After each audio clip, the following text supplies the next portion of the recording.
குறுக்குவெட்டு பரப்பளவு A உடைய ஒரு கிடைக்குழாயினூடாக அப்போ குறுக்குவெட்டு பரப்பளவு தந்திருக்காங்க A.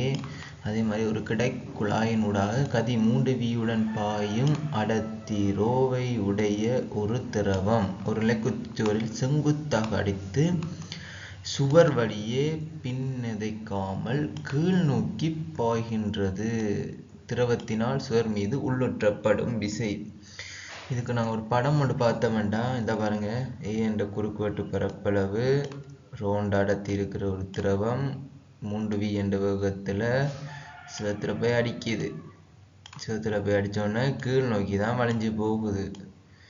அதே மாதிரி அப்போ நிலைக்குத்து விசை 0 இருக்கும். இப்போ நாங்கள் இதில் இருக்கிற நீர அளவை எம் என்று எடுத்தனண்டா இதுக்கு நான் உந்த மாற்ற வீதத்தை பாவிக்க போகிறேன். அதாவது கணத்தாக்கம் சமன் உந்த மாற்ற வீதம். இந்த சமன்பாட்டை தான் நான் யூஸ் பண்ண போகிறேன். கணத்தாக்கம் என்றது ஒரு நேரத்தில் ஏற்பட்ட விசையும் உந்த மாற்றம். அதாவது இந்த M3V என்றது இந்த நீர் வேகம் இந்த திசை நோக்கி, இந்த MV என்றது இதால் கொடுக்கப்படுற மறுதாக்கம். ஆனால் பட் இதன் இருக்கும் இந்த இது கீழ் நோக்கி தான் துடிப்படுது. இந்த விசை கீழ் நோக்கி இருக்கிறதால MV அப்போ இதுவும் இதில் MB என்றது 0 மாறிடும். எனது கீழ் நோக்கி தொழிற்படுது. இது இடம்பக்கம் வலப்பக்கம் தொழிற்படுது, இது கீழ் நோக்கி தொழிற்படுது.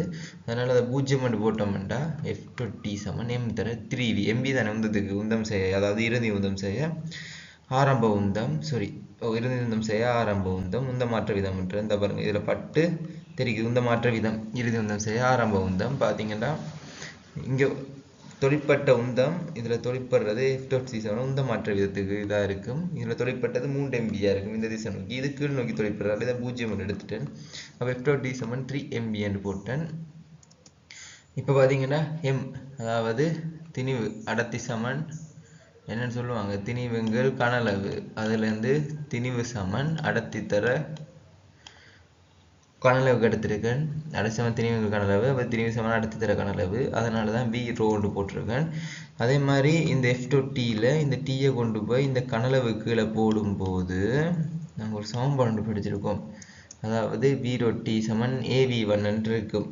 அதாவது குறுக்குவெட்டு பரப்பு வேகத்தால் சம்மந்தப்பட்டிருக்கும். V20 சமன் A1V1 இதில் படிச்சிருக்கீங்க நீர்நிலையில். அப்போ அதை கொண்டு போய் இதில் பிரதிட்டா A தர 3V வேகம் தானே இது. V1என்றது வேகம், குறுக்குவெட்டு பரப்பு வேகம். அதாவது இங்கே ஒரு 3V இருக்குது, இங்கே ஒரு 3V இருக்குது. அவங்க நான் மொத்தமாக சேர்த்து F சமனை AQ 3V வர்க்கம் என்று போட்டேன்டா F சமன் 9AQV வர்க்கம் இருக்கு.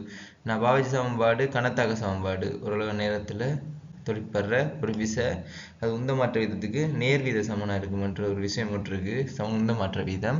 அதனால் உந்த மாற்ற வீதத்துக்கு நான் சமப்படுத்தி இருக்கேன். இதுக்குமே அதாவது இது வளைஞ்சு நோக்கி இருக்குது, இது கீழ் நோக்கி இருக்குது. அதனால் கீழ் நோக்கி இருக்கிறதால இந்த MV 0 இருக்குது.